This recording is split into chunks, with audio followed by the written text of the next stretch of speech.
Valerie Reynolds had been traveling for 14 hours between Chicago and Los Angeles, including an unexpected layover in Dallas because of a storm that delayed her original flight. When she finally landed at Los Angeles International Airport with her eyes swollen from crying through almost the entire trip, and still wearing the same simple clothes she had put on when she received the phone call informing her, barely 18 hours earlier, that her father, Dr. George Reynolds, had died of a massive heart attack in his own office at St. Catherine Hospital, the hospital he himself had built, practically with his own hands, over more than 40 years of tireless work in the heart of Boyle Heights.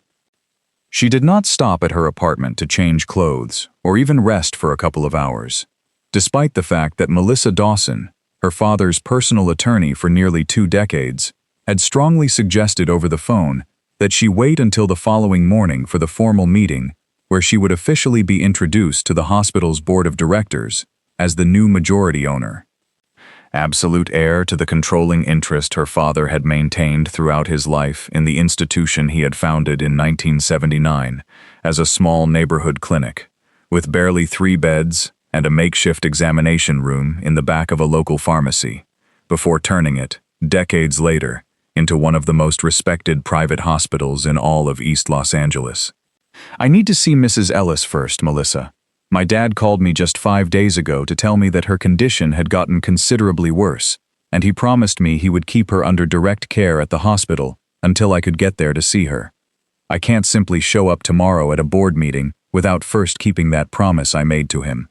Mrs. Ruth Ellis, 83 years old, had worked alongside George Reynolds since the earliest days of that original small clinic, when she herself, then a 23-year-old American woman with no formal medical training, had offered to help by cleaning instruments and comforting frightened patients, in exchange for nothing more than George's promise that someday, when the business prospered, he would find a way to repay that early loyalty. George had kept that promise for decades, formally employing her as an administrative assistant once the clinic grew enough to support a salary, and personally making sure, after she retired 20 years earlier, that any medical need she faced in old age would be fully covered by the hospital, at no cost, as a quiet act of gratitude whose full details very few people within the institution knew. Valerie, without even changing the blouse wrinkled from the trip or the same comfortable boots she had worn on the flight, took a taxi directly from the airport to St. Catherine Hospital, arriving shortly after 7 in the morning, her hair hastily tied back, and no makeup concealing the accumulated hours of crying and sleeplessness from that devastating journey. No one at the hospital, except Melissa Dawson and a small handful of senior board members who still had not had the chance to meet her in person, even knew that George Reynolds had a daughter, since Valerie had built her own professional career in Chicago over the previous 12 years, visiting her father regularly, but maintaining a life completely separate from the daily operation of the hospital he ran in Los Angeles. St. Catherine Hospital, with its 180 beds spread across a 7-story building that had gradually expanded from that original small clinic, still maintained, at least in its publicly stated mission, the same founding commitment George Reynolds had personally established decades earlier: never turn away any patient from the Boyle Heights community because of inability to pay, financing that commitment through an institutional charity fund supported by part of the profits generated by paid services from patients with private medical insurance or sufficient personal resources. However, during the previous 3 years, as George's health began gradually deteriorating and his active participation in the daily supervision of hospital operations declined accordingly, Dr. Ernest Sullivan, the institution's medical director for nearly 8 years, had begun implementing, with calculated discretion designed to avoid any direct confrontation with the founder who was still technically in charge, a series of administrative changes that quietly eroded the original commitment to charitable medical care that defined St. Catherine's historic identity. Sullivan, a 54-year-old man with considerable ambition and growing frustration with what he considered, as he had privately commented to several close colleagues over the previous years, the outdated and financially unsustainable model that George insisted on maintaining, had gradually begun reclassifying patients who previously would have automatically qualified for full charitable care as self-pay patients, generating substantial bills that these families, the vast majority of them low-income workers from the Boyle Heights neighborhood itself, simply could not afford, resulting in medical debts that were eventually referred to aggressive collection agencies hired directly by Sullivan without George's full knowledge. Additionally, Sullivan had established, just 2 years earlier, a medical supplies contract with a company called Pacific Medical Supplies, partially owned by his own brother-in-law, Richard Baxter, which charged prices considerably above the market average for basic medical equipment and materials, generating substantial commissions that Sullivan personally received through a consulting payment structure he had specifically designed to conceal the direct conflict of interest from any superficial audit of the hospital's accounts. Connie Brown, the hospital's head nurse for 31 years, and one of the few people who still clearly remembered the original days of the small neighborhood clinic where George and Ruth had begun that improbable venture together, had noticed these gradual changes with growing concern over the previous years, discreetly documenting, in a personal notebook she kept in her own hospital locker, every specific incident in which she believed Sullivan's new administrative direction directly contradicted the founding values George had always publicly defended. Dr. Sullivan, the Newman family cannot pay the additional $4,000 you're billing for their son's surgery. They qualified perfectly for the medical charity program under the criteria Dr. Reynolds himself established years ago, Connie had told him barely a month before George's death, during one of the occasional but increasingly frequent confrontations she had with the medical director over these changing practices. Connie, times have changed, and this hospital cannot sustain itself financially under a model of unlimited charity. Dr. Reynolds, with all due respect for his founding vision, is no longer aware of the current financial reality of running a hospital of this size in Los Angeles's competitive market. Dr. Reynolds is still the majority owner of this hospital, Dr. Sullivan, and as long as that remains true, his values remain the official policy of this institution, regardless of what you personally consider more convenient. George, occasionally hearing fragments of these tensions through worried comments from Connie or other trusted employees who had worked alongside him for decades, had begun, during the final months of his life, to suspect that Sullivan's administration had strayed considerably from the hospital's founding principles, although his own deteriorating health, marked by increasingly frequent episodes of severe cardiac fatigue, prevented him from becoming involved with the intensity of direct supervision he would have needed to fully confront the magnitude of the problem. Valerie, I need us to talk about the future of the hospital, about what's going to happen when I'm no longer here, to make sure things are being done correctly, George had told his daughter during the last long phone conversation they had, barely a week before his death. I have the feeling Sullivan has been making decisions that don't fully reflect what I would have wanted for this institution, but I don't have the physical energy I would need to investigate the situation completely myself. Dad, when I finish this project in Chicago, I'm going to travel to Los Angeles to spend more time with you and help you review exactly what's happening at the hospital. Promise me you'll take care of yourself in the meantime. I promise, sweetheart. And you promise me something too. If anything happens to me before you can come, make sure you personally check on Ruth. I promised her years ago that she would never have to worry about medical expenses, and I need to know that promise will be kept, no matter what happens to me. George died only 6 days after that conversation, collapsing in his own hospital office while reviewing, as Valerie would later discover, when examining the documents found on his desk that same fatal morning, precisely the financial records of the medical charity program he had been trying for weeks to reconstruct in greater detail, apparently already suspecting the full scale of the irregularities Sullivan had implemented during the previous years. When Valerie arrived at St. Catherine Hospital that devastating morning, only hours after landing in Los Angeles, she went directly to the information desk in the main lobby, asking for Mrs. Ruth Ellis's room, with a voice still broken by recent grief and the accumulated exhaustion of the trip. "Excuse me, could you tell me what room Mrs. Ruth Ellis is in? I need to see her urgently." The receptionist, after checking the system with some delay, finally gave her the room number on the 3rd floor, paying little attention to Valerie's tired and disheveled appearance. Valerie immediately went up to that area of the hospital and, when she reached the corresponding hallway, found a scene that stopped her cold. Dr. Ernest Sullivan, accompanied by 2 young residents and a nurse, was speaking loudly in front of the exact room she was looking for, in a tone Valerie recognized almost immediately as deeply disrespectful toward the elderly woman, lying visibly frightened in the bed behind him.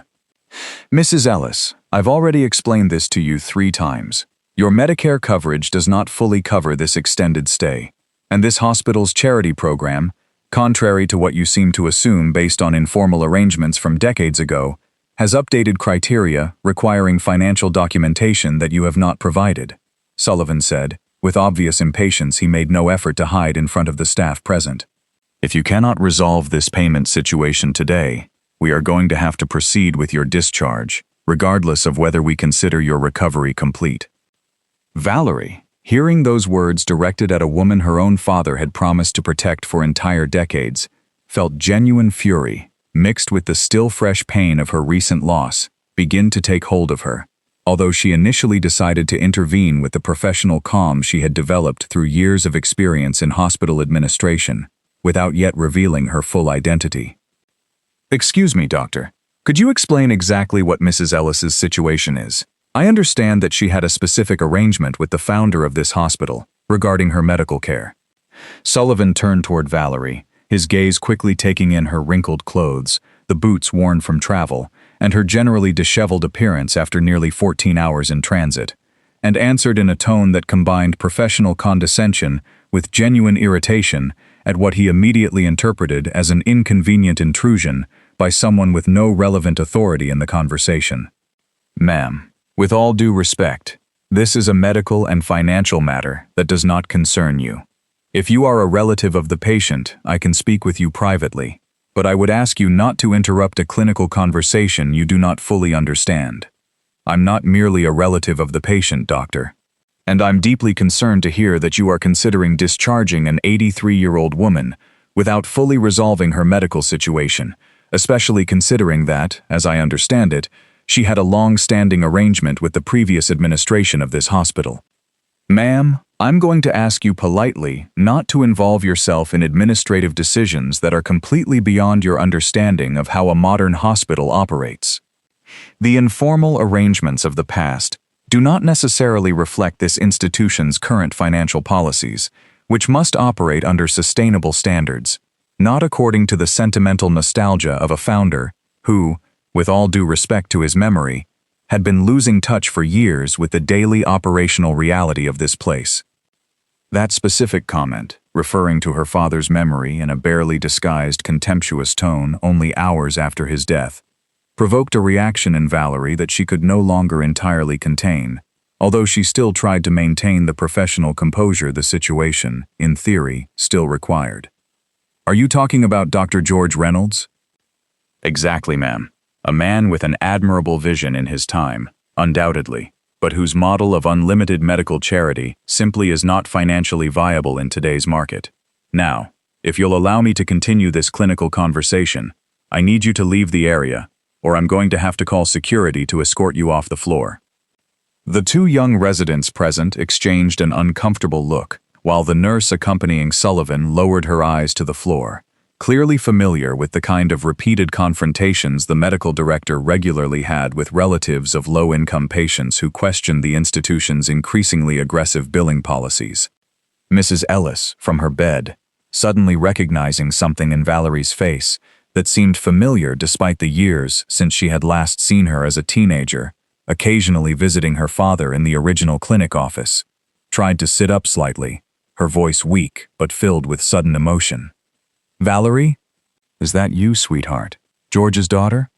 Sullivan, hearing the question with momentary confusion that quickly turned into additional irritation, interpreted Ruth's recognition as possible emotional manipulation intended to pressure him toward a financial decision he considered unsustainable.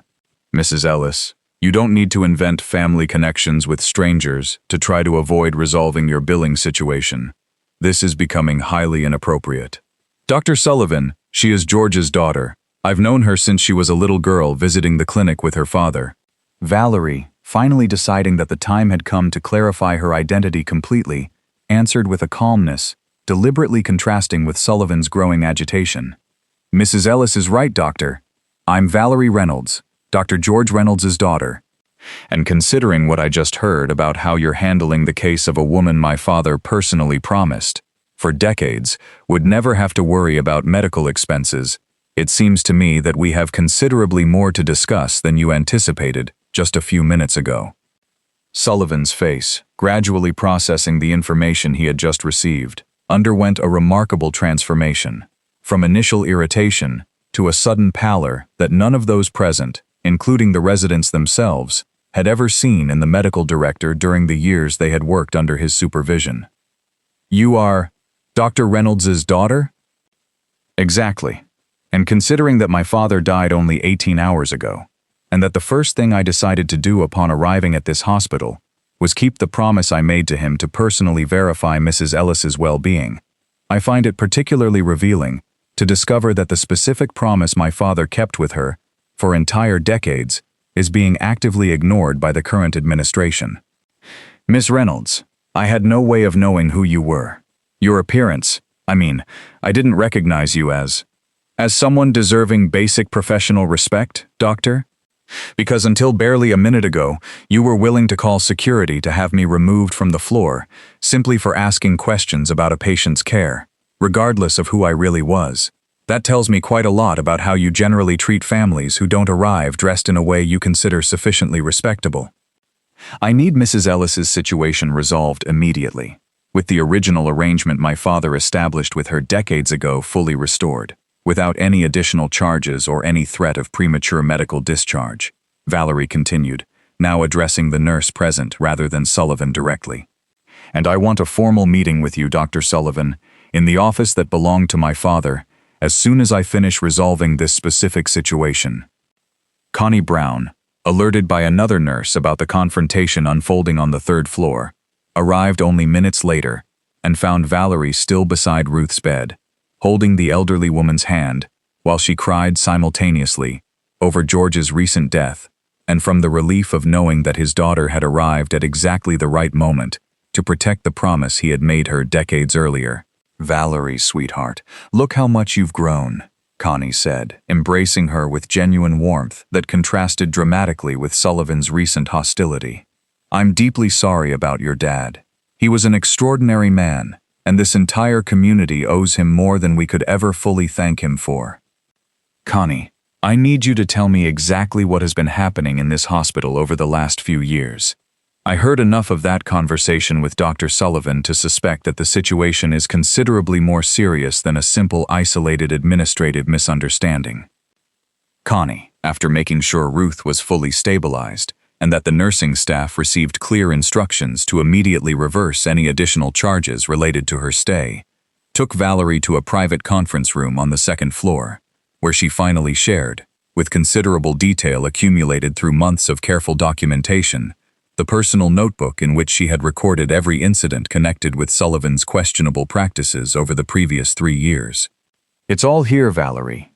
Dates, names of affected families, specific billing amounts that directly contradict the medical charity criteria your dad originally established. I also included information about a supply contract with a company that, as I discovered by investigating on my own, is partially owned by Dr. Sullivan's brother-in-law."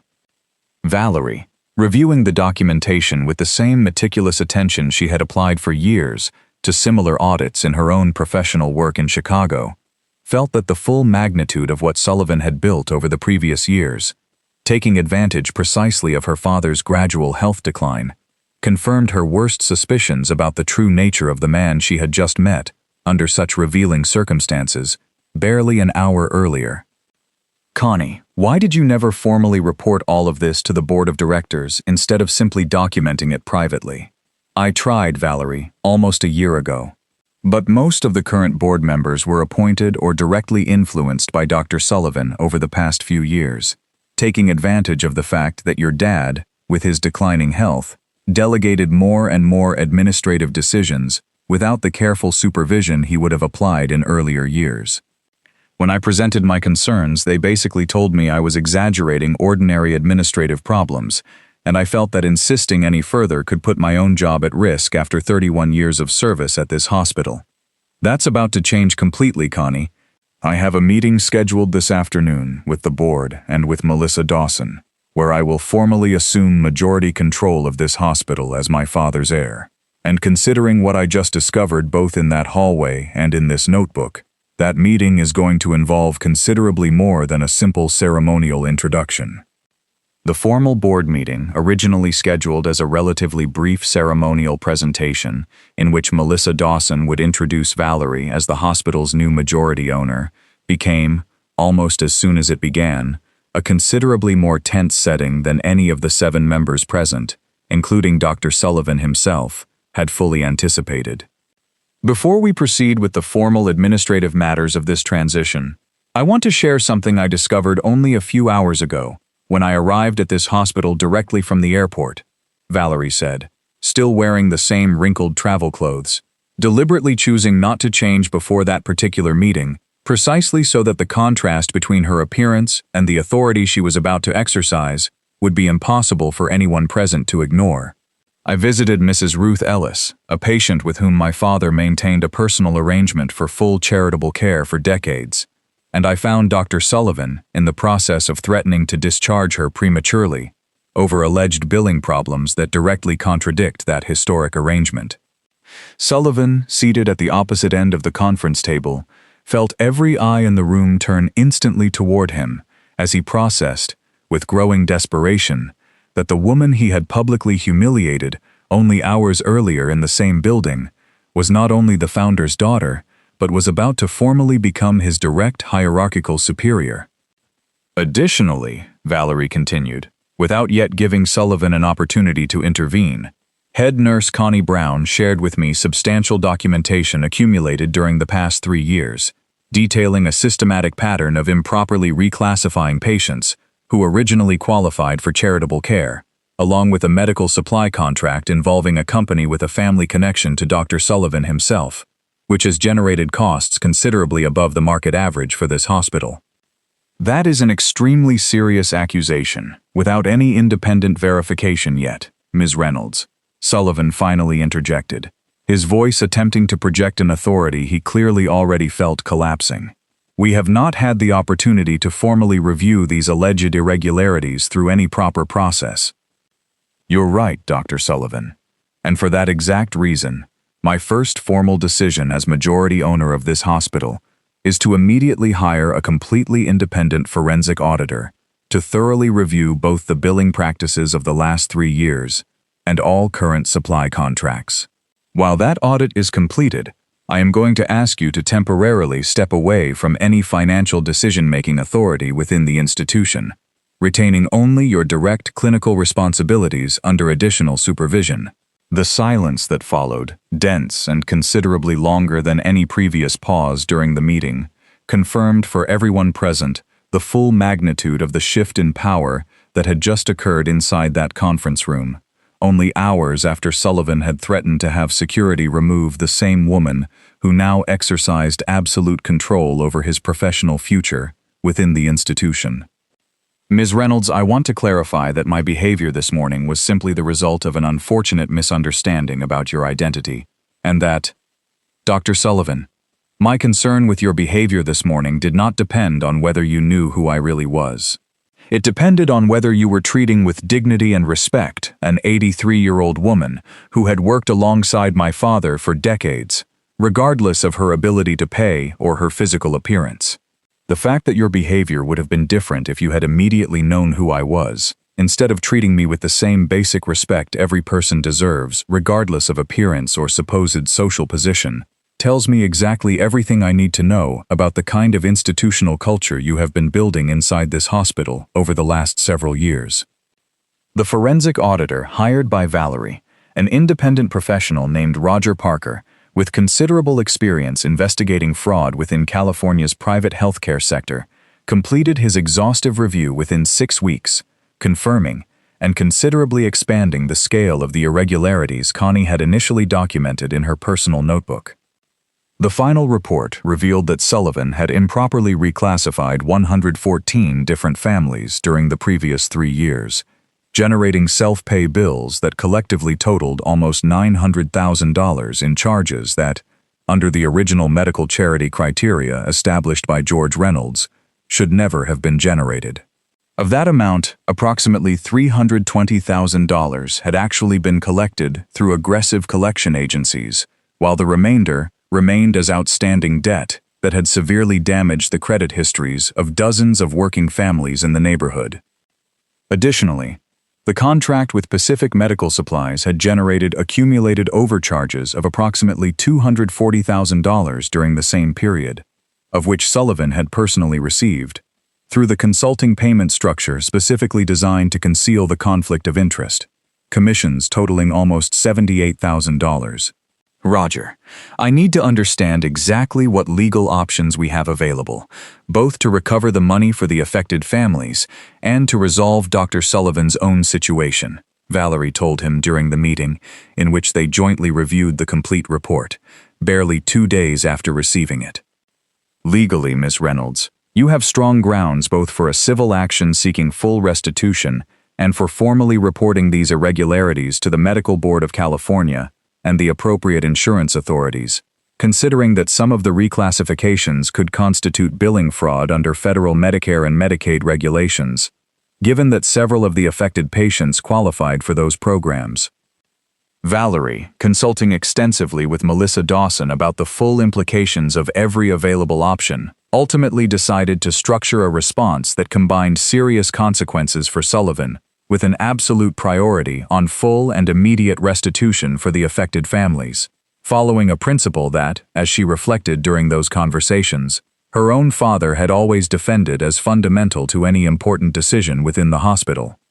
Dad always said that the most important decisions in this hospital should never be made by thinking first about punishment, but about how to best protect the people who truly depend on us, Valerie explained to Melissa as they finalized the terms of the resolution. I want every one of those 114 families to immediately receive complete cancellation of any outstanding debt connected with this improper reclassification, and I want the families who already paid amounts under this incorrect billing to receive full refunds with reasonable interest.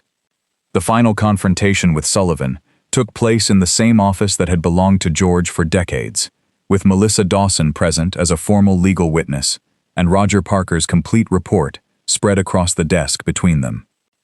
Dr. Sullivan, the forensic report confirms systematic misappropriation through the improper reclassification of charity patients, in addition to an undisclosed conflict of interest related to the Pacific Medical Supplies contract. Considering the magnitude of these irregularities, and particularly the harm caused to vulnerable families in this community, I have several options available, and I want you to clearly understand each of them before we decide how to proceed.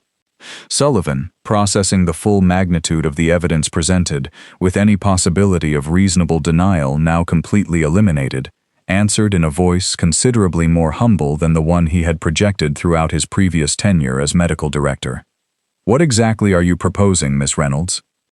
I propose that you return, from your own personal assets, the full amount of the improper commissions you received through Pacific Medical Supplies, and that you fully cooperate with restitution for every family affected by the improper billing reclassification. In exchange for that complete cooperation, and considering that criminally prosecuting every aspect of this situation would probably considerably prolong the repair process for the affected families, I will not pursue formal criminal charges related to the billing fraud, although I will formally report the undisclosed conflict of interest to the Medical Board of California, which will likely result in significant professional sanctions, independent of my own decision.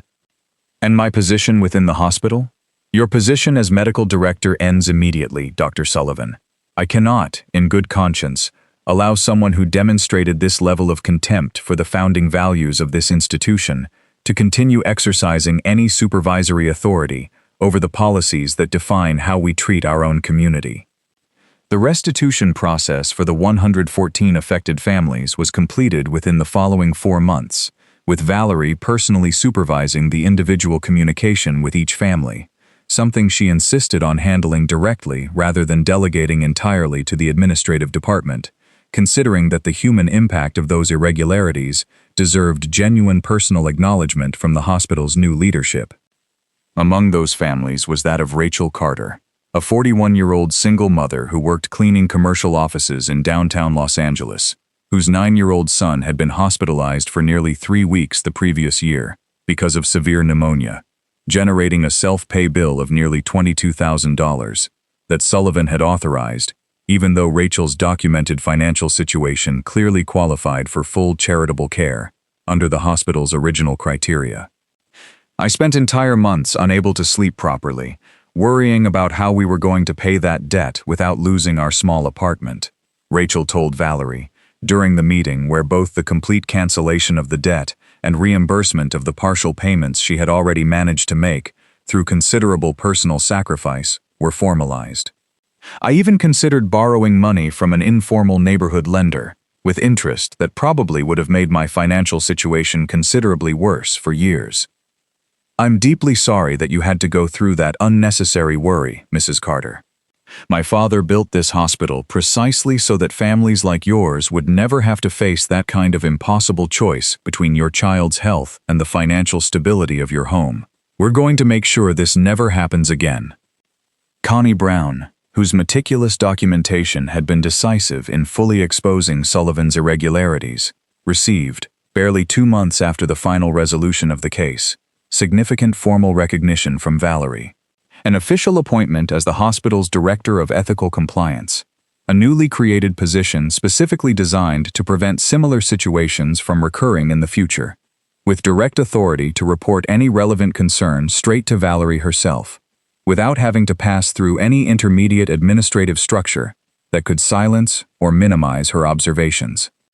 After 31 years working at this hospital, I never imagined I'd end up with such a formal title, Valerie, Connie told her during the internal ceremony where her new role was announced. I simply did what I thought was right, documenting what I saw without knowing whether anyone would ever pay enough attention to it. That exact kind of quiet integrity, Connie, sustained for years without any guarantee of future recognition, is precisely what this hospital needs to protect institutionally from this point forward. That's why I want your role to have the formal authority necessary, so that it never again depends on the chance that someone like me happens to arrive at the right moment to listen to what you've been documenting. For the new medical director position, Valerie decided, after a considerably careful interview process, to promote Dr. Andrea Bennett internally, one of the 2 young residents who had been present during the original confrontation involving Mrs. Ellis, and who, as Valerie discovered during the selection process, had privately expressed, on multiple occasions documented by Connie, her own discomfort with the billing practices implemented by Sullivan, without feeling that she had sufficient institutional authority to challenge them openly in prior years. Dr. Bennett, I need someone leading this hospital's clinical practice who understands, with the same clarity my father always had, that medical excellence and community commitment are not contradictory values, but complementary ones, Valerie told her during the meeting where she formally offered her the position.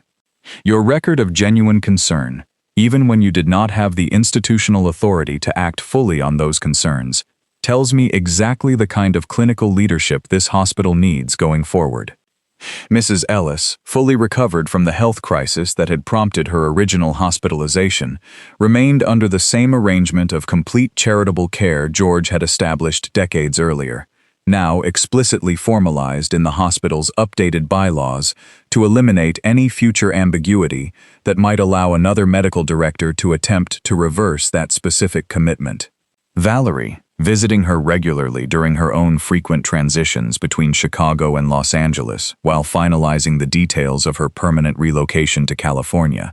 found in those conversations with the elderly woman a genuine connection to her father's memory that completely transcended any administrative or financial consideration related to the hospital.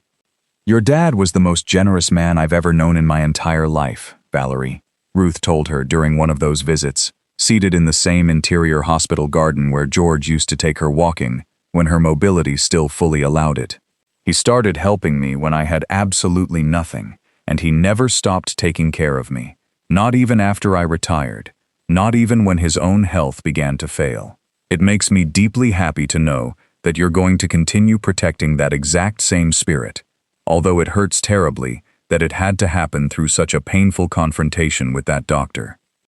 Sometimes the most painful confrontations end up revealing exactly what we needed to see clearly, Mrs. Ellis. If Dr. Sullivan hadn't tried to discharge you in such a disrespectful way, it might have taken me considerably longer to discover the full magnitude of what was happening inside this hospital.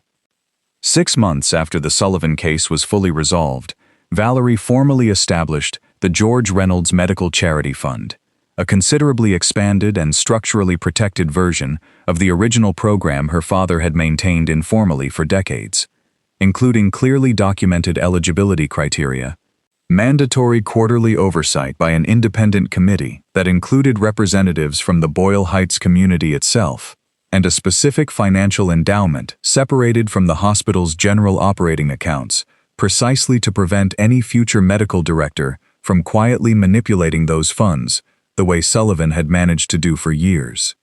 I want this fund to be considerably harder to manipulate than my father's original informal arrangement was, no matter how well-intentioned that arrangement may have been at the time, Valerie explained during the formal announcement of the fund, held in the same main hospital lobby where, months earlier, the decisive confrontation with Sullivan had begun. Individual goodwill, no matter how genuine, is always vulnerable to someone eventually deciding to take advantage of that informal trust. This fund is designed specifically so that never happens again, regardless of who runs this hospital in the future. The Boyle Heights community, extensively informed about the entire situation through reports in local community media and through the informal communication network that had defined neighborhood social relationships for generations, responded with considerable support for the hospital's new leadership, even generating additional voluntary donations from local small businesses interested in contributing to the newly formalized medical charity fund. Valerie, after months of carefully considering the full implications of a permanent relocation, ultimately decided to formally resign from her executive position in Chicago, moving permanently to Los Angeles to assume the direct and continuous leadership of St. Catherine Hospital, a decision that meant leaving behind a substantial professional career she had built over more than a decade, but which, as she explained to her own mother during a long phone call, felt like the natural and unavoidable continuation of the legacy her father had entrusted to her, both through his formal will and through the specific promise concerning Mrs. Ellis that she had personally fulfilled on her first day back in the city. Dad built something considerably more important than any executive position I could have in Chicago, Mom. And now that I know exactly how much was at risk of being lost because of decisions made by someone like Sullivan, I can't simply return to my old life and trust that someone else will fully protect what he built. Her mother, divorced from George for nearly 20 years, but always maintaining a cordial and respectful relationship both with him and with the hospital they had both helped establish during the early years of their marriage, before their professional paths permanently separated, expressed genuine support for Valerie's decision. Your dad always hoped that someday you would find your own way back to that hospital, sweetheart, although he never wanted to directly pressure you into sacrificing your own independent career. I think, somehow, this transition ended up happening at exactly the time and in the way he probably would have wanted it to happen, even though the price was so painful. Andrea Bennett, already formally established as medical director after nearly 8 full months in the position,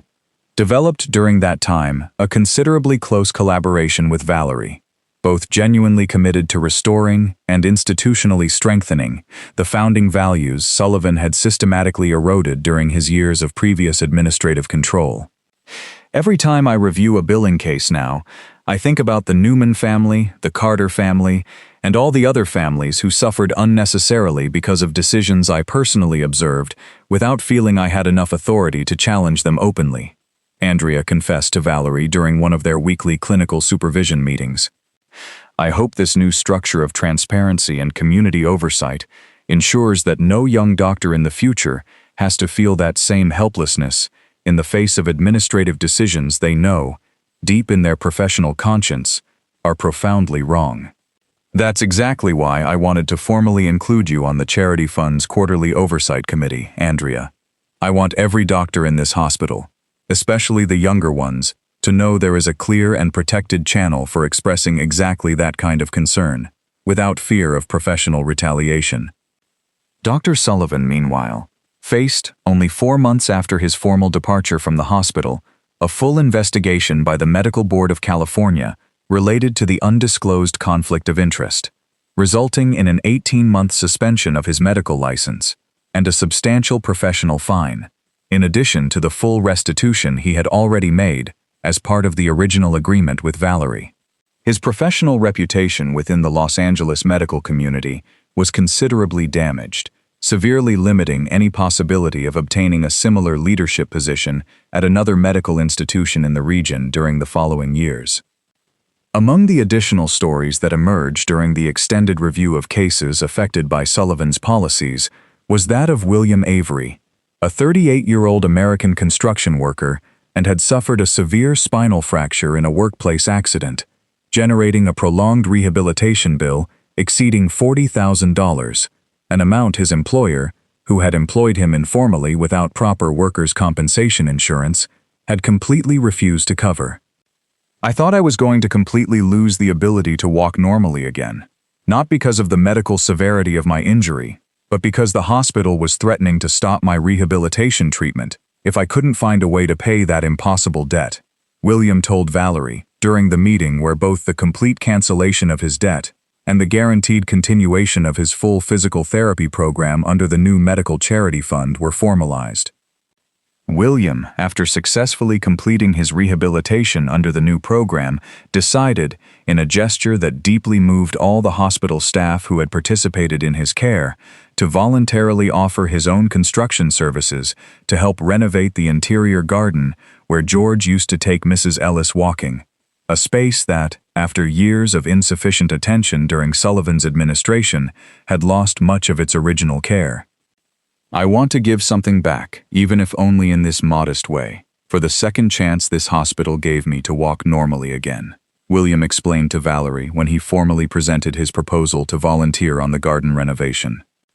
The renovated garden, inaugurated only 3 months later, with a small community ceremony, included, at Connie Brown's own suggestion, a memorial plaque dedicated to the memory of George Reynolds, placed precisely on the bench where he used to sit with Ruth during their shared therapeutic walks decades earlier. Additionally, Valerie, working closely with Andrea Bennett and an architect specializing in community hospital design, led the planning of a significant expansion of the hospital's primary care wing, specifically designed to address the preventive health needs of the Boyle Heights community, without forcing families to wait entire weeks for basic medical appointments, a chronic problem that had worsened considerably during Sullivan's years of increasingly restrictive financial management. I want this hospital to become exactly what my father always dreamed it would be again, not just a place where people come when they're already seriously ill, but a true community health center that helps prevent illness before it turns into expensive medical crises, Valerie explained during the public presentation of the expansion project to neighborhood community leaders.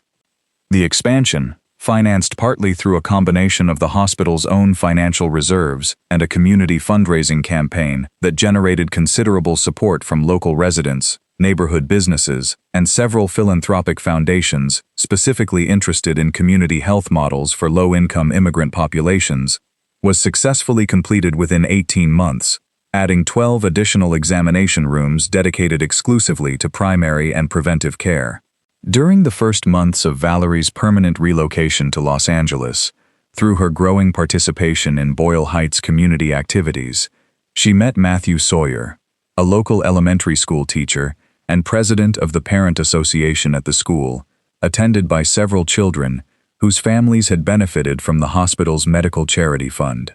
Their relationship, initially developed through professional collaborations connected with preventive health education programs for neighborhood families, gradually evolved, over nearly 2 years of increasingly close acquaintance, into a genuine romantic commitment that Valerie, after years of exclusively prioritizing her professional development in Chicago, had not expected to find precisely in the same neighborhood where her father had devoted his entire life to community service. I never thought that returning to Los Angeles to take on such a heavy responsibility would also end up giving me something I didn't know I needed in my personal life. Valerie told Connie during an informal conversation about her growing relationship with Matthew. I think there's something poetically fitting about finding that connection right here, in the same community my dad loved so deeply throughout his life.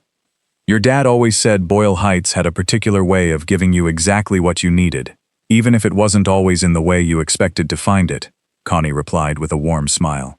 I'm deeply glad you're discovering that same truth for yourself. Mrs. Ellis, informed about the growing relationship during one of Valerie's regular visits, expressed genuine joy that reflected, as the elderly woman herself would acknowledge, both her affection for Valerie and her own persistent gratitude toward the entire Reynolds family after decades of constant protection. Your dad would be deeply happy to see you building a complete life here, sweetheart, not only successfully running the hospital, but also finding genuine personal happiness in this same community he loved so much. On the second anniversary of George's death, coinciding with the full completion of the primary care wing expansion, the hospital organized a memorial ceremony that brought together the entire Boyle Heights community, including dozens of families who had benefited from the medical charity fund, current and retired employees who had worked alongside George during different stages of the hospital's history, and representatives of local community organizations interested in documenting the measurable impact of the complete transformation Valerie had led during the 2 years following the original crisis with Sullivan. During that ceremony, a memorial plaque considerably larger than the one in the interior garden was unveiled at the main entrance to the new primary care wing, featuring a historic photograph of George working in the original small clinic in 1979, accompanied by an inscription Valerie had personally written after months of reflection on the exact words that would best capture her father's complete legacy. This hospital exists because one man believed that medical dignity should not depend on anyone's ability to pay. May every person who walks through these doors, regardless of appearance or economic circumstances, always find the same respect and the same care that he insisted on offering throughout his life. Valerie read aloud before the gathered crowd, with an emotion she no longer needed to completely hide after 2 years of constant work honoring that same memory. The California Hospital Association, at its annual conference held in Sacramento only 3 years after the complete leadership transition at St. Catherine, awarded the hospital the statewide recognition for excellence in community health equity, specifically considering the measurable impact of the George Reynolds Medical Charity Fund and the structural transparency implemented to prevent future administrative irregularities, similar to those that had characterized Sullivan's years of management. This recognition really belongs to this entire Boyle Heights community, and to the memory of a man who devoted 40 full years of his life to proving that a private hospital can operate successfully while maintaining a genuine commitment to health equity, Valerie said during her acceptance speech before the entire statewide conference, with Andrea Bennett and Connie Brown present in the audience, alongside several members of the Charity Fund's Community Oversight Committee. By her third full year as medical director, Andrea Bennett had developed, during that time, an additional program specifically designed to identify and train young people from the Boyle Heights community itself who were interested in medical careers, offering structured mentorships, paid summer internships, and assistance with college scholarship applications for students who, without that kind of specific institutional support, would hardly have considered medicine a viable professional career, given their family's economic circumstances. I grew up in this same neighborhood, Valerie, and I know exactly how many talented young people never even consider medicine, simply because no one showed them that it was a real possibility for someone from their socio-economic background, Andrea explained during the formal presentation of the new mentorship program. I want this hospital to be exactly the kind of bridge I would have needed during my own adolescence, before I was fortunate enough to find mentors who believed in my potential.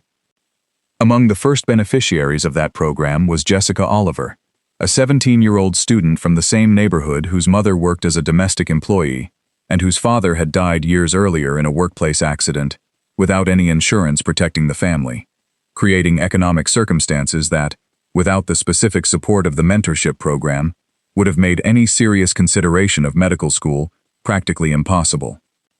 I never thought someone like me, living in a small apartment with my mom and my 2 younger brothers, could really become a doctor someday, Jessica confessed to Andrea during one of her first internship sessions at the hospital.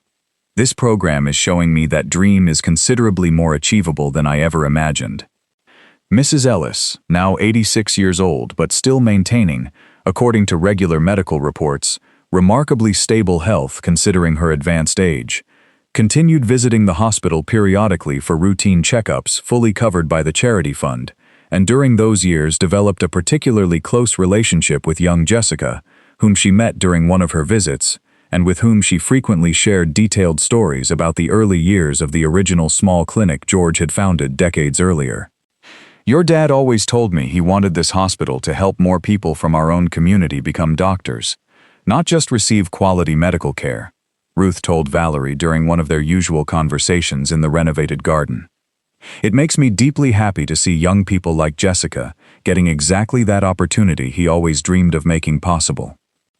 Valerie and Matthew married only 4 years after that decisive confrontation in the third-floor hallway, in a simple ceremony held in the hospital's same renovated interior garden, with Mrs. Ellis occupying a special place of honor among the closest guests, and with Connie Brown and Andrea Bennett accompanying Valerie during the ceremony, with the same genuine affection that had characterized all of their close professional collaboration during the years of shared institutional rebuilding. "I never imagined I would end up celebrating my own wedding precisely in the place where this entire transformation of my life, both professional and personal, began," Valerie commented during her brief speech thanking the guests. "But I think there is something deeply fitting about it, considering that this garden and this entire hospital represent exactly the kind of genuine community and shared purpose my dad always wanted to build here in Boyle Heights." Mrs. Ellis died peacefully only 2 years after that wedding, at 88 years old, surrounded by her own extended family and by Valerie, who had maintained, through all the years following the original crisis with Sullivan, the same close dedication to the elderly woman's well-being that her father had demonstrated over entire decades of genuine friendship. "Thank you, Valerie, for keeping the promise your dad made me so many years ago, and for keeping it with considerably more determination than anyone could have anticipated that difficult morning when you came directly from the airport," Ruth told her during one of her last lucid conversations, barely weeks before her death. "Your dad would be deeply proud of the woman you've become, and of everything you've managed to protect and build in his memory." At her funeral, held with the same dignity and care George had always insisted on offering every patient in the community, Valerie delivered a eulogy that captured, with an eloquence that surprised even herself, the full meaning of the relationship that had defined both her father's memory and her own personal transformation during the years after his death. Mrs. Ellis represented, throughout her life, exactly the kind of quiet dignity this hospital exists to protect. She worked alongside my father without any formal recognition for years, simply trusting that loyalty and honest work would eventually find the reward they deserved. And although that reward took considerable time to arrive, when it finally did, it came with all the strength and all the protection she had always deserved. Jessica Oliver, after successfully completing high school with outstanding grades thanks to the constant support of Andrea Bennett's mentorship program, was accepted, only a year after Ruth's death, to the David Geffen School of Medicine at UCLA, becoming the first beneficiary of the program to advance into full formal medical studies, an achievement Valerie and Andrea celebrated with genuine emotion, considerably greater than any external institutional recognition the hospital had received during those years. "When I graduate, I want to come back right here, to St. Catherine Hospital, to work in the same community that shaped me," Jessica told Valerie during the celebration of her medical school acceptance. "I want to be exactly the kind of doctor Mrs. Ellis always hoped would come out of this neighborhood, someone who understands from her own lived experience exactly why medical dignity should never depend on anyone's ability to pay." Connie Brown, after 38 full years of uninterrupted service at St. Catherine Hospital, finally decided to accept complete retirement only a year after Ruth's death. Although during the years that followed, she continued actively participating as an honorary member of the Medical Charity Fund's Oversight Committee, contributing the same meticulous vigilance that had characterized her entire professional career, dedicated to protecting the institution's founding values. I never expected, when I began secretly documenting Sullivan's irregularities in that personal notebook, that I would end up being formally recognized as this hospital's director of ethical compliance, or that my retirement would be celebrated with so much genuine affection by the entire community, Connie told Valerie during the farewell ceremony organized in her honor, attended by dozens of families who had benefited from the charity fund during the years of her direct supervision.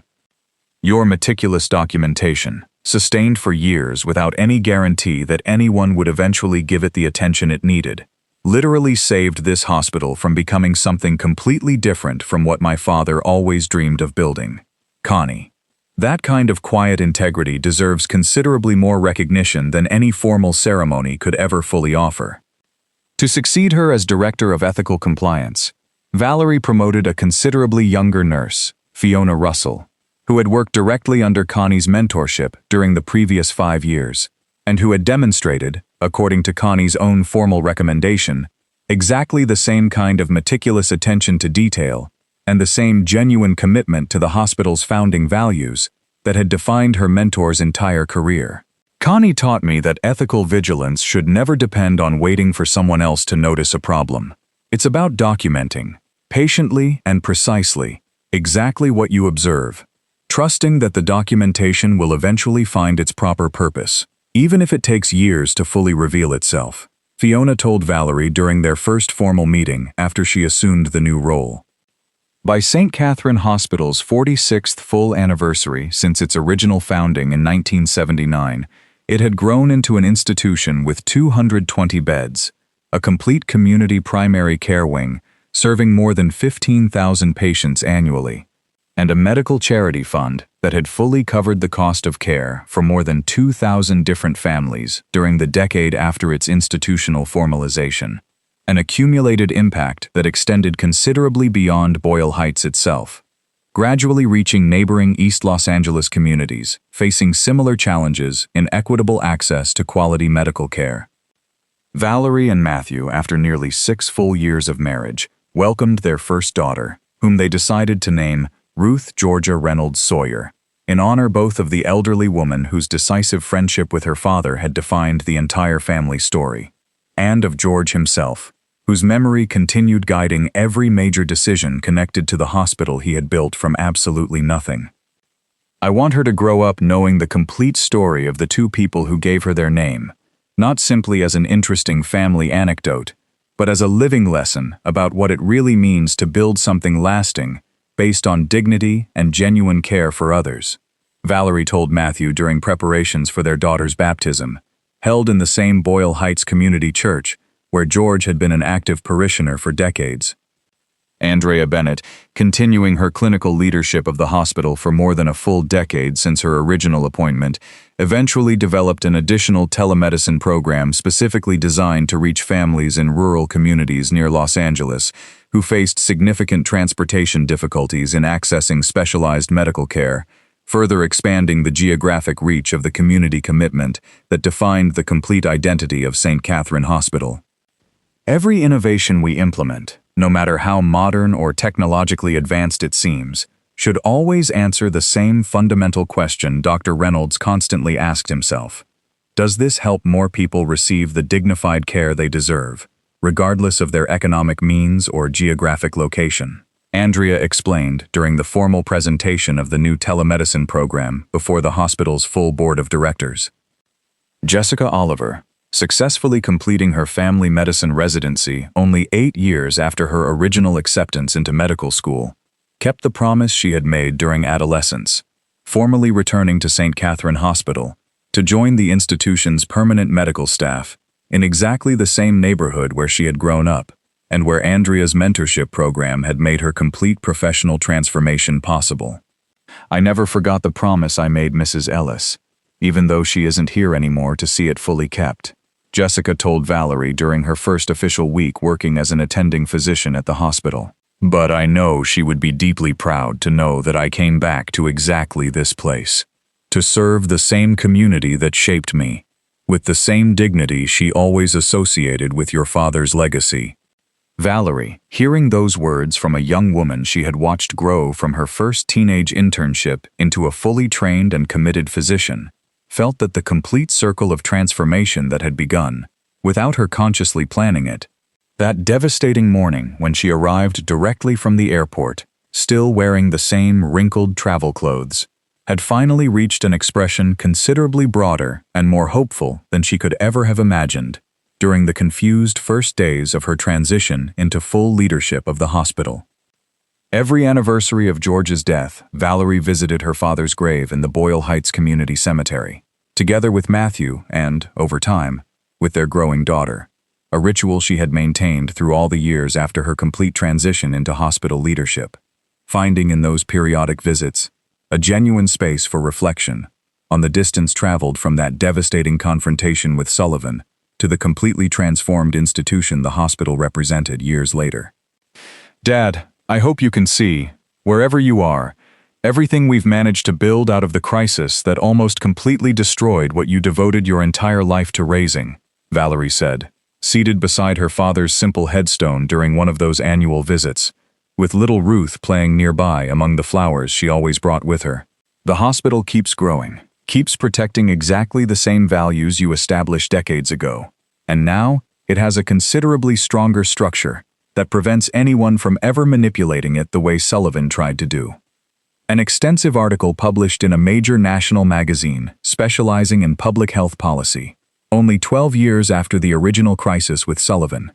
documented the complete St. Catherine Hospital model as an exemplary case study of how private medical institutions could genuinely maintain commitments to community equity without sacrificing the financial viability necessary for their own long-term sustainability, generating frequent invitations for Valerie to share her experience at national conferences on health policy and ethical hospital governance.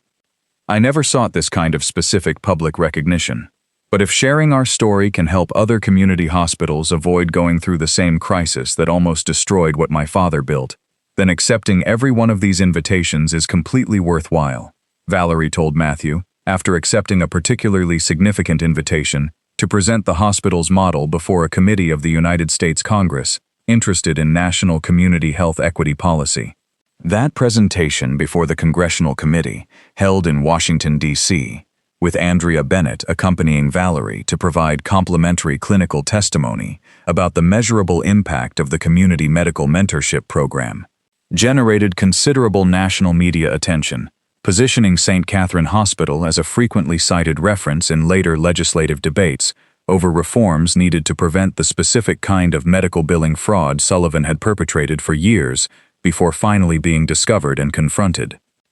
Little Ruth, growing up in a family where the complete story of the hospital's transformation was regularly shared in family conversations, developed from an early age a genuine curiosity about the specific details of everything that had happened during the decisive confrontation that had indirectly given her part of her own name.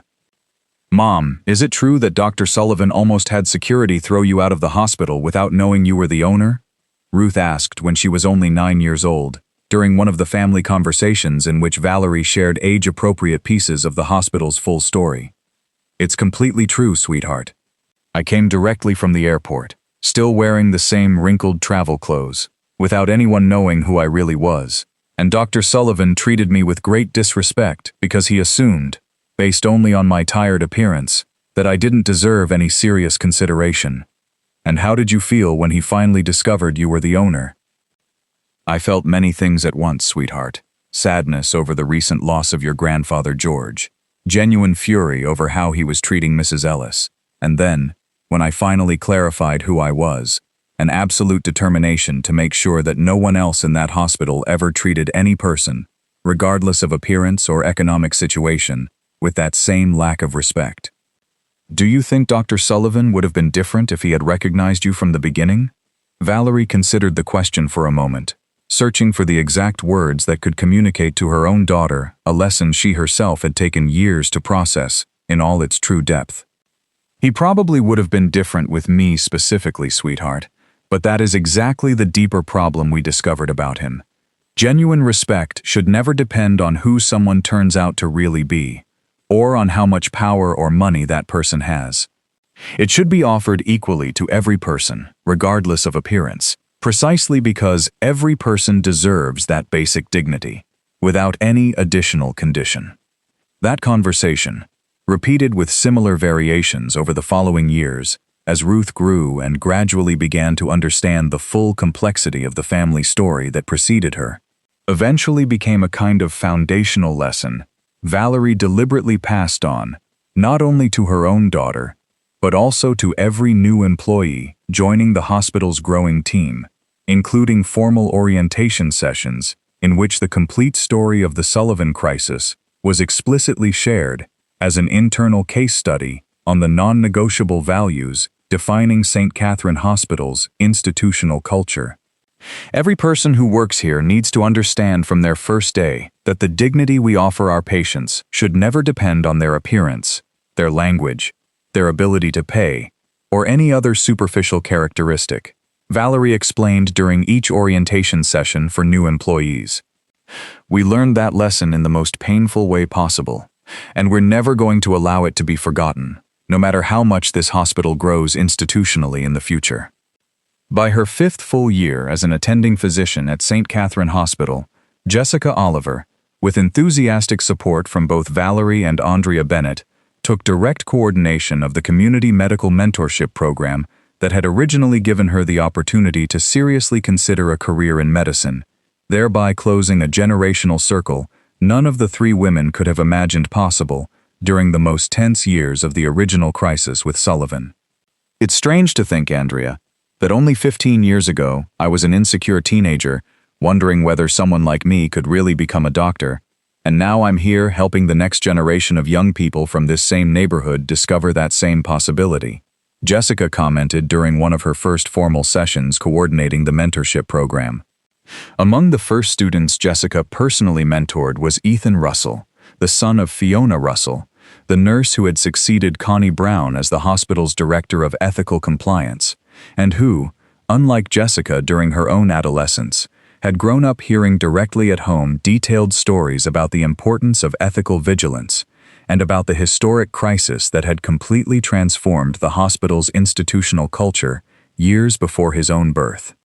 My mom always taught me that carefully documenting what you observe, even when it seems like no one is paying attention, can eventually completely change the fate of an entire institution, Ethan told Jessica during one of their first mentorship conversations. I want to become a doctor, precisely, so I can apply that same ethical vigilance, not only documenting problems, but solving them directly through everyday clinical practice. By its 15th full year of continuous operation, the Community Medical Mentorship Program had helped more than 40 young people from Boyle Heights and neighboring communities seriously consider and eventually successfully complete formal medical careers, generating an accumulated impact that extended considerably beyond the original boundaries of St. Catherine Hospital itself, and genuinely contributing to diversifying the representation of physicians from historically underrepresented communities within the broader Southern California healthcare system. Fiona Russell, watching her own son's professional development inside the same program she herself supervised institutionally from her ethical compliance role, felt that the complete generational continuity of the hospital's founding values, now being passed through multiple different families from the community itself, confirmed, considerably more eloquently than any additional external recognition, the genuine and lasting success of the complete institutional transformation Valerie had led through more than a decade and a half of consistent work.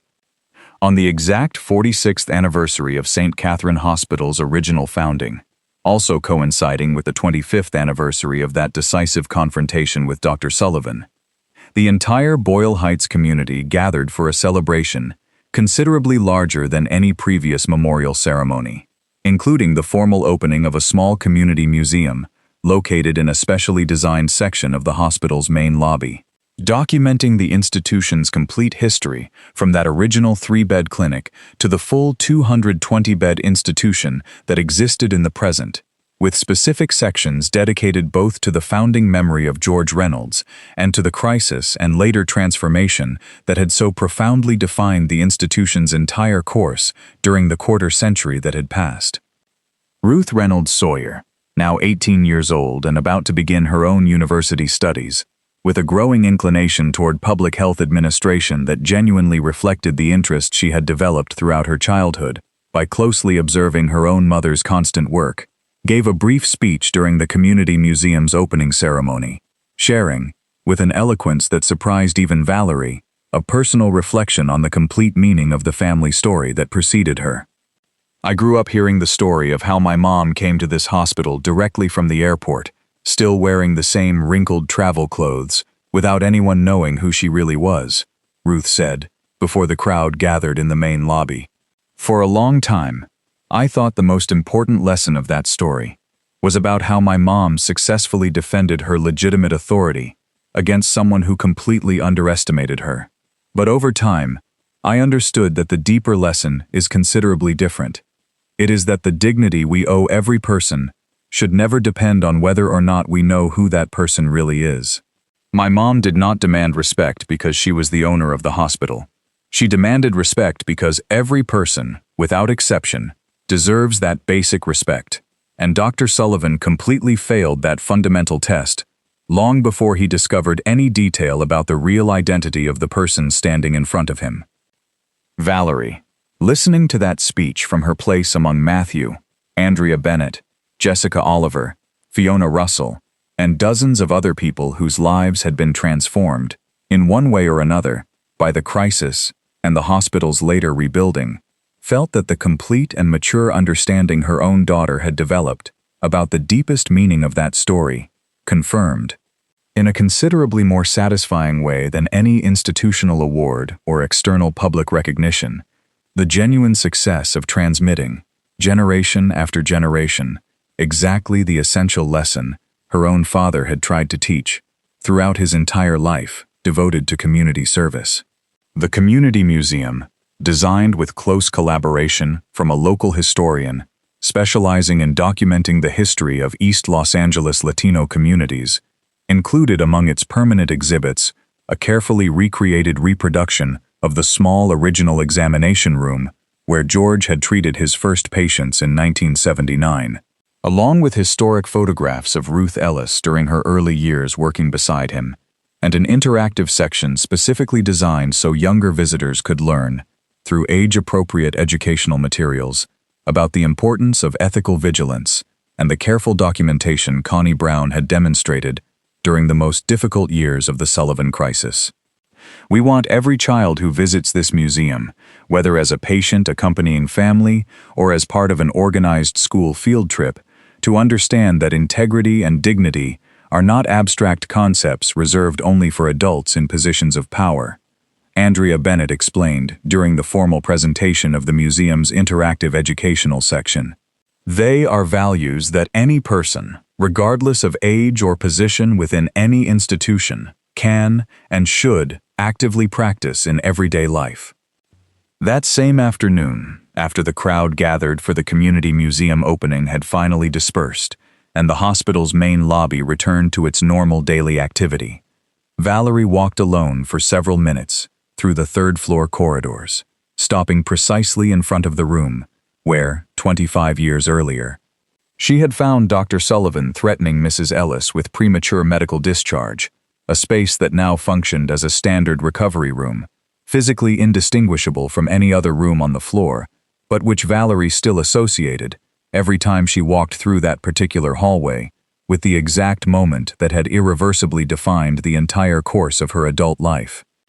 Looking at that apparently ordinary hallway, she thought about the exhausted young woman devastated by grief she had been only 25 years earlier, with no certainty about how she would handle the sudden responsibility of running an entire hospital, or how she would successfully confront the magnitude of institutional corruption she would discover only hours after arriving. She also thought about Sullivan, whose calculated arrogance had assumed, incorrectly and with devastating consequences for his own professional career, that someone's outward appearance automatically determined that person's real value or legitimate authority within any institution.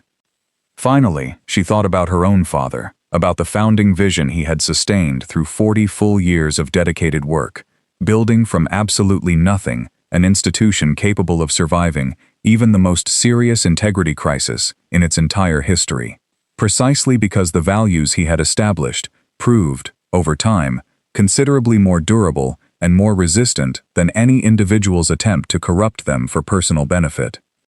The afternoon sun began filtering through the hallway windows while Valerie remained standing in front of that apparently ordinary room, feeling, with a serenity that no longer needed any additional external validation to sustain itself fully, that all the complexity of that story, the devastating public humiliation, the decisive revelation of her true identity, the institutional corruption uncovered, and the patient rebuilding sustained through a full quarter-century, had finally resolved into something that completely transcended any specific administrative crisis, a hospital that continued serving, with the same genuine dignity as always, the most vulnerable families in its community.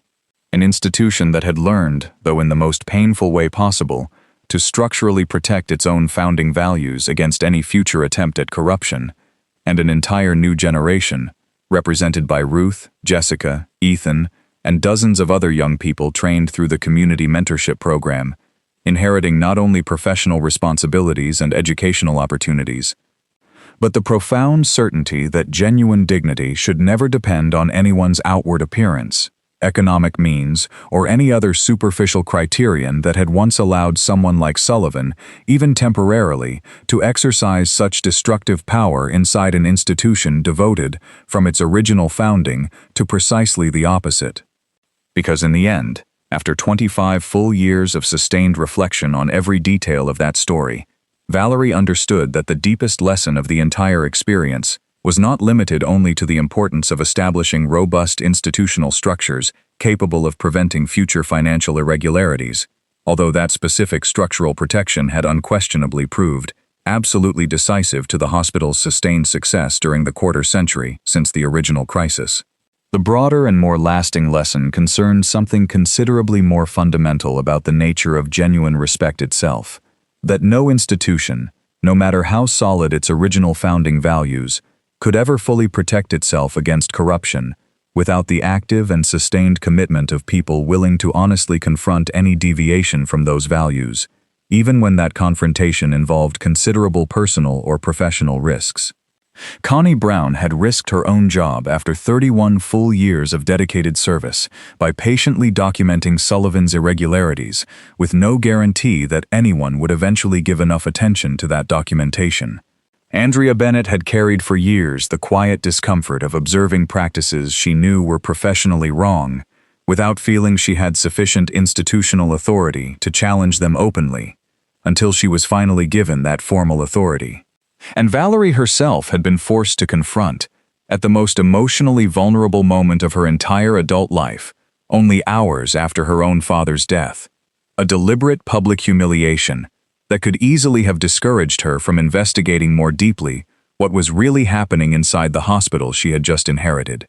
That repeated pattern of sustained individual courage, multiplied through years of consistent work by every person involved in the institution's complete rebuilding, had eventually proved considerably more powerful than any isolated legal or structural protection Valerie could have implemented unilaterally from her own position of authority. True institutional protection, Valerie finally understood after 25 full years of continuous leadership, would always depend on cultivating, generation after generation, exactly the same kind of individual ethical commitment Connie had demonstrated, then Fiona, and eventually Jessica and Ethan, each in their own particular way, but all guided by the same fundamental principle George Reynolds had established decades earlier in that original tiny 3-bed clinic. Matthew, throughout all those years of marriage to Valerie, had found in his own work as an elementary school teacher a constant way to reinforce, inside his own classroom, exactly the same values that defined the hospital's complete mission, occasionally incorporating, with Valerie's explicit permission, age-appropriate pieces of St. Catherine's institutional transformation story, as practical examples in his lessons on ethics and civic responsibility. My 5th-grade students are always fascinated when I tell them that the owner of that huge hospital was almost thrown out by security because a doctor assumed she wasn't important, based only on her wrinkled travel clothes, Matthew told Valerie during a conversation about their respective professional work. I think that specific lesson, about not judging people's value by outward appearance, resonates deeply, even with 10-year-old children. Perhaps because they themselves constantly experience that kind of superficial judgment in their own childhood social dynamics. I'm deeply glad that lesson extends considerably beyond the specific boundaries of the hospital, Matthew. If we can help an entire new generation of children in this community understand from an early age that genuine respect should never depend on anyone's outward appearance, then this whole story, with all its original pain, will have achieved a considerably broader purpose than I ever could have anticipated. By the 30th full anniversary of the original crisis with Sullivan, St. Catherine Hospital had expanded its model of ethical governance and community commitment to a second location established in the neighboring community of El Sereno, responding to growing demand from families in that specific area, seeking exactly the same kind of dignified and culturally appropriate medical care St. Catherine had represented for decades in Boyle Heights. I want this second location not to feel simply like a generic commercial branch, but like a genuine extension of everything we've built here over these 30 full years, Valerie explained during the new property's opening ceremony, with Jessica Oliver formally taking on the role of founding medical director of that second institution, applying exactly the same principles of financial transparency and community commitment she had learned during her own years of training within the original St. Catherine. Jessica, now leading her own medical institution with considerable autonomy, while maintaining close and constant collaboration with Valerie and Andrea Bennett, felt that the moment represented, considerably more significantly than any previous individual professional achievement, the complete culmination of the generational circle that had begun decades earlier with George Reynolds's own decision to build something lasting for his community, without any initial guarantee that the commitment would successfully survive the inevitable crises and challenges any institution would eventually face with the passage of time. Fiona Russell, continuing in her role as Director of Ethical Compliance for more than 2 full decades since originally succeeding Connie Brown, developed, toward the final years before her eventual retirement, a complete manual of best practices in ethical hospital governance, documenting in considerable detail both the specific failures that had allowed Sullivan to operate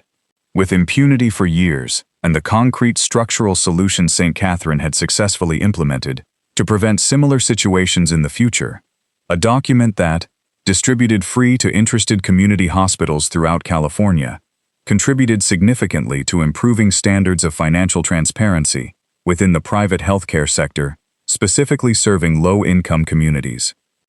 I want no other community hospital to have to learn these lessons in the painful way we had to learn them, risking the trust and well-being of hundreds of vulnerable families before finally discovering and correcting the problem, Fiona explained during the formal presentation of that manual at a regional conference of community hospital administrators held in San Diego. That manual, formally adopted as a best practices reference by the California Association of Community Hospitals, eventually generated an impact considerably broader than anyone originally involved in the Sullivan crisis could have fully anticipated, contributing to the implementation of similar ethical oversight structures in more than 20 different community hospitals across the state, each adapting St. Catherine's original model to its own specific circumstances, while always maintaining the same fundamental principle of structural transparency, protected against future individual manipulation. Valerie, reflecting on that accumulated impact during an interview for a national documentary on ethical institutional transformation within the American private healthcare sector, offered a final synthesis that captured, with considerably greater clarity than she could have articulated during the first years after the original crisis, the deepest meaning of that complete trajectory. When I arrived at this hospital 30 years ago, only hours after my father's death, I never imagined that the specific humiliation I faced that morning would end up revealing not only the corruption of one man, but a considerably broader lesson about how to build institutions capable of genuinely protecting their own founding values across entire generations. My father taught me, without fully knowing it during his own lifetime, that the true test of any institution is not how noble its original intentions are, but how resilient that institution proves to be against those who will eventually, almost certainly, try to take advantage of those same noble intentions for their own personal benefit. Ruth Reynolds Sawyer, successfully completing her bachelor's degree in public health administration only 4 years after the opening of the community museum, decided, following the same generational path her own mother had taken decades earlier, although under considerably less dramatic circumstances, to formally join the administrative team at St. Catherine Hospital, beginning in a junior position analyzing community health policy, before gradually taking on increasingly greater responsibilities within the governance structure her own mother had built so carefully through decades of continuous leadership. I want to earn every future responsibility through real work, exactly as you earned, through years of genuine dedication, the trust you eventually inherited from my grandfather George, Ruth explained to Valerie when she formally communicated her decision to begin her own professional career within the family hospital. I don't want any automatic leadership position simply because I'm your daughter. I want to prove, through the same kind of consistent work Connie, Andrea, and Jessica each demonstrated in their own way, that I deserve any responsibility I eventually take on within this institution.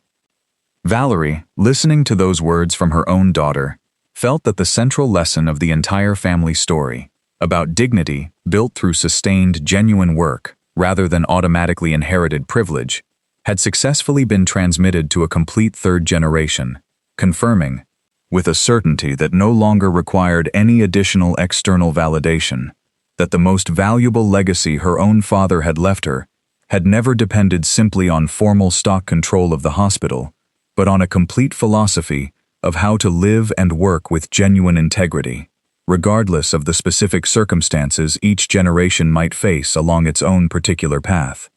30 years after that devastating morning, when Valerie arrived directly from the airport, still wearing the same wrinkled travel clothes, without anyone at St. Catherine Hospital even knowing that George Reynolds had a daughter, the complete institution he had built from absolutely nothing continued to thrive, serving entire communities throughout East Los Angeles, with exactly the same founding commitment that had always defined its deepest purpose, now protected, generation after generation, by robust institutional structures and a shared ethical commitment that no future crisis, regardless of its potential magnitude, could ever completely erode in the way Sullivan had almost managed to do during his years of inadequately supervised administrative control. And every time a new employee, completely unaware of the history behind the institution where they had just begun working, asked Valerie, still active in the hospital's overall strategic leadership, although considerably more withdrawn from specific daily operational responsibilities, how long she had been running St. Catherine, she always answered with the same simple phrase that, over time, had become a perfect summary of the entire story that had defined her life. Since the exact morning I arrived directly from the airport, before anyone even knew who I really was, this hospital shaped me just as much as I, over time, helped protect it. That answer, repeated hundreds of times during the 3 decades following the original Sullivan crisis, contained within its apparent simplicity the complete complexity of a story that had begun with devastating loss and a particularly painful public humiliation, had passed through months of meticulous forensic investigation and decisive confrontation with uncovered institutional corruption, and had ultimately culminated in a transformation considerably deeper and more lasting than Valerie could ever have anticipated during those first confused hours of grief and simultaneous discovery. Because in the end, the true question raised by this entire story, and which every future generation of doctors, nurses, and administrators at St. Catherine Hospital would have to answer for themselves through their own daily decisions, was never simply who had the legal authority to run a successful medical institution built through nearly half a century of dedicated work. The true question, considerably deeper and more enduring, was always whether every person, from the most senior physician to the newest employee, was willing to offer, consistently and without any additional condition, exactly the same respect and the same dignity to every patient who walked through those doors. Regardless of outward appearance, economic means, or any other superficial characteristic that had once allowed someone like Sullivan, even temporarily, to completely betray the deepest founding purpose of the institution he had sworn to serve with integrity. By its 28th full year of structured operation, the George Reynolds Medical Charity Fund had expanded its specific scope to include, in addition to full coverage of medical expenses for qualified families, an additional psychological support and social work component, designed to address complementary needs that George, during the early years of the original small clinic, had not had sufficient institutional resources to fully provide, but which Valerie, with the benefit of additional decades of evolution in community health best practices, considered absolutely essential to a genuinely comprehensive model of equitable healthcare. My dad always understood that physical health and economic well-being were deeply intertwined, but during his early years, he didn't have the institutional resources necessary to fully address that complexity, Valerie explained during the formal presentation of that additional component of the fund, held before the Community Oversight Committee that continued operating 3 decades after its original formalization, with the same independent rigor specifically designed to prevent any future manipulation, similar to what Sullivan had temporarily managed to implement. William Avery, the construction worker whose successful rehabilitation had motivated the voluntary renovation of the interior garden years earlier, continued, by his own 61st year, occasionally collaborating on community maintenance projects at the hospital, having developed over time a genuinely close relationship with the institution that had protected both his own physical recovery and, indirectly, his complete sense of personal dignity during one of the most vulnerable periods of his adult life. Every time I come here, I feel like I'm returning to a place that gave me considerably more than simply my ability to walk normally again, William told Valerie during one of his periodic visits to the garden he himself had helped renovate years earlier. It gave me back the certainty that there are still institutions willing to treat people as complete human beings, no matter how much money we have in our pockets. Connie Brown, now 79 years old and considerably retired from any formal institutional participation, though still occasionally visiting the hospital to keep up with the continued progress of the institution she had helped protect during the most critical moment in its entire history, offered, during one of those nostalgic visits, a final reflection that captured, with the accumulated wisdom of an entire life devoted to community service, the fullest meaning of everything she had witnessed and helped build. I never imagined, when I began secretly documenting Sullivan's irregularities in that personal notebook, that I was planting, without fully knowing it at the time, the seed of an institutional transformation that would continue bearing fruit for entire decades after my own retirement, Connie told Valerie during one of those occasional conversations. Sometimes, the smallest decisions, made with enough courage at the right moment, end up generating consequences considerably broader and more lasting than we could ever fully anticipate while we're making them. Andrea Bennett, toward the final years before seriously considering her own eventual retirement after more than 2 full decades as medical director, devoted considerable additional time to formally preparing Jessica Oliver to eventually succeed her in that same role, passing on, with the same meticulous patience that had characterized her own entire professional path, both the necessary technical knowledge and the particular ethical sensitivity that had defined her clinical leadership throughout all those years of shared institutional rebuilding with Valerie. I want to make sure that whoever eventually succeeds me understands, with the same clarity I developed during my own years of learning, that clinical excellence and ethical community commitment should never be considered competing values, but complementary ones, Andrea explained to Jessica during one of their regular advanced professional mentorship sessions. Every medical decision we make here must simultaneously consider the best clinical practice available and the real impact that decision will have on the patient's entire life, including their particular economic and social circumstances. Jessica, absorbing those lessons with the same genuine dedication she had demonstrated since her earliest days as a teenage intern in the original mentorship program, gradually began taking on increasingly greater clinical leadership responsibilities, systematically preparing for the moment when she would formally succeed Andrea, while simultaneously continuing her own mentorship work with the next generation of young doctors from the community, including Ethan Russell, who by then had successfully completed his own medical residency and was preparing to formally join the hospital's permanent team. The full circle keeps repeating itself, generation after generation, each time with greater strength and more institutional structure protecting it, Valerie commented, watching that ongoing generational transition during one of her periodic conversations with Matthew. It began with my dad and Mrs. Ellis, continued with Connie patiently documenting for years, grew stronger with Andrea and Jessica, and now extends to Ethan and to my own daughter Ruth. I think that is precisely the true measure of the success of everything we've built together during these 3 full decades. Not simply that we survived the original crisis with Sullivan, but that we managed to turn that crisis into the foundation of something genuinely sustainable for the indefinite future.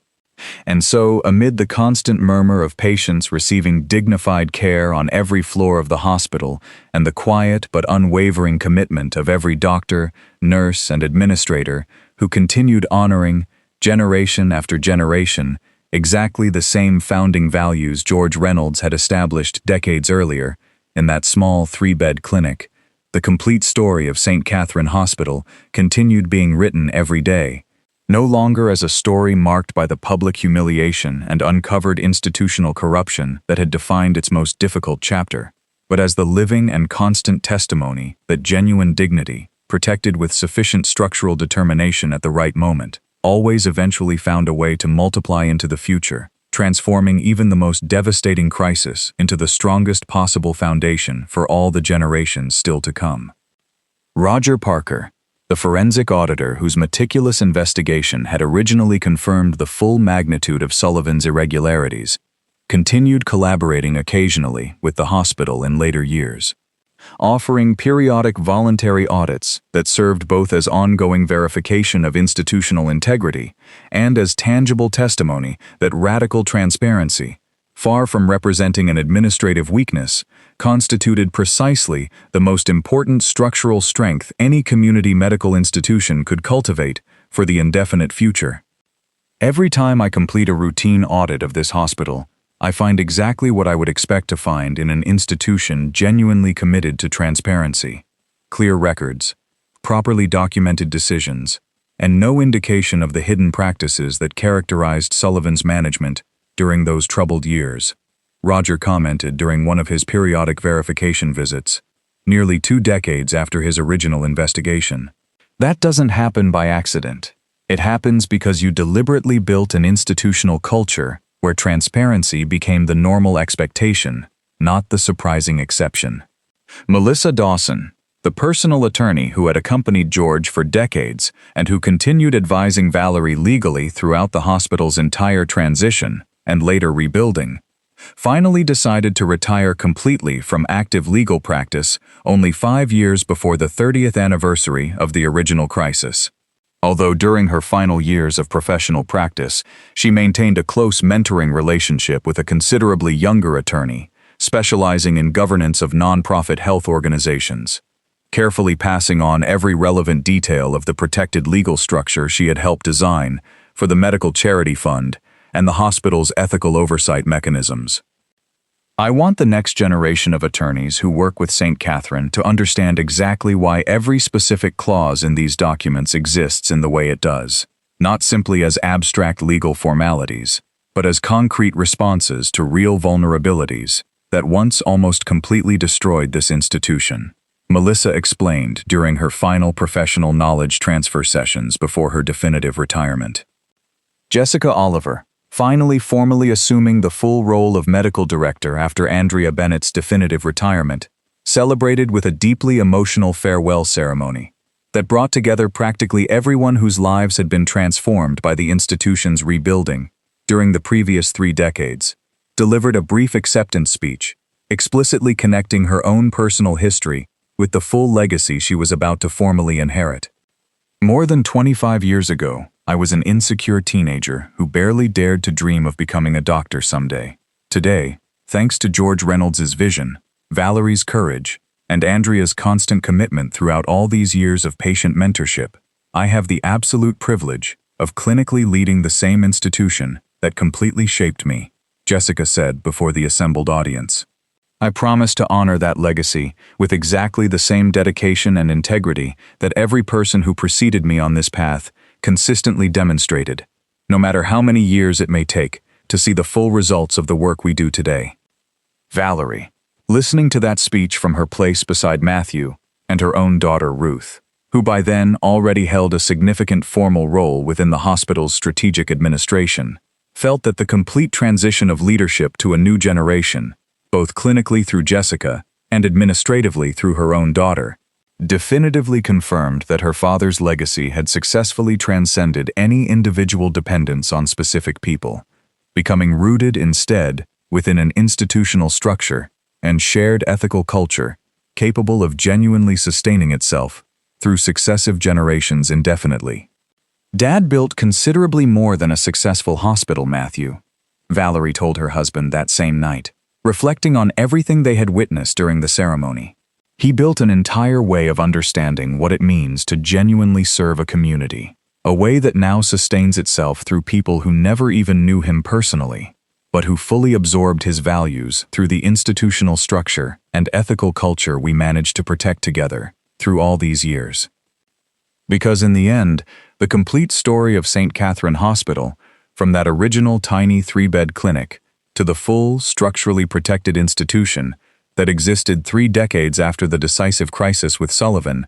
demonstrated something that completely transcended any specific administrative or financial achievement.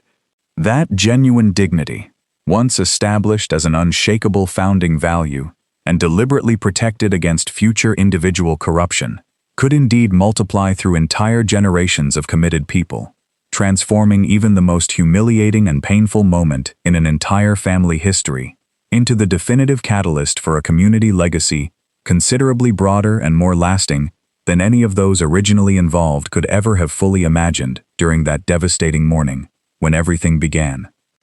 Mrs. Ruth Ellis, long before her own peaceful death years earlier, had summarized, with the simple wisdom that had characterized her entire life of honest work and genuine loyalty, exactly that same lesson during one of her final lucid conversations with Valerie, words the latter still repeated decades later whenever a new generation of hospital employees asked her about the true secret behind the institution's sustained success. "Your dad taught me many years ago that people can easily forget what you say, but they never forget how you treat them when you think no one important is watching," Ruth had said. That Dr. Sullivan never understood such a simple lesson, and that's why he ended up losing absolutely everything he thought he had gained through his arrogance. You, on the other hand, built an entire hospital on that same simple lesson, and that's why it will remain standing, serving this community with genuine dignity for many more generations than any of us will ever live to fully witness. And those simple words, spoken by a woman who had devoted her entire life to quiet work and genuine loyalty without ever expecting any formal recognition in return, eventually became the true, complete philosophical foundation on which the entire institutional structure of St. Catherine Hospital rested. The shared certainty among every successive generation of doctors, nurses, and administrators that genuine respect for every person, without any exception based on outward appearance or economic means, constituted considerably more than a simple abstract aspirational value. It constituted, instead, the practical and absolutely essential foundation upon which any medical institution genuinely committed to its own community had to build, day after day, every clinical decision and every administrative decision, regardless of how much time and sustained work it took to keep that founding promise completely intact through the inevitable pressures and temptations that any successful institution would face, sooner or later, throughout its own indefinite history into the future. No one within that institution ever forgot that fundamental lesson again. And St. Catherine Hospital, decades after that devastating morning in the third-floor hallway, continued to exist as living and constant proof that no outward appearance, no matter how tired, wrinkled or apparently insignificant it might seem to the hurried eyes of someone like Sullivan, ever determined the true value of the person wearing it, or the magnitude of the genuine impact that same person might eventually build for the lasting benefit of an entire community. That was, after all, the most important lesson George Reynolds himself had wanted to transmit throughout his life, devoted to community service, long before any specific crisis confirmed, with all its painful but definitive force, exactly how worthwhile it had been to build it with such patience, generation after generation, on the unshakable foundation of shared human dignity. And that lesson, in the end, proved to be the most valuable inheritance of all. Considerably more valuable than any shareholding, any property, or any legal title George Reynolds's formal will could ever have, by itself, completely granted his own daughter on the morning when everything began. That inheritance, sustained with integrity through 3 full decades, continued growing every day, one patient at a time.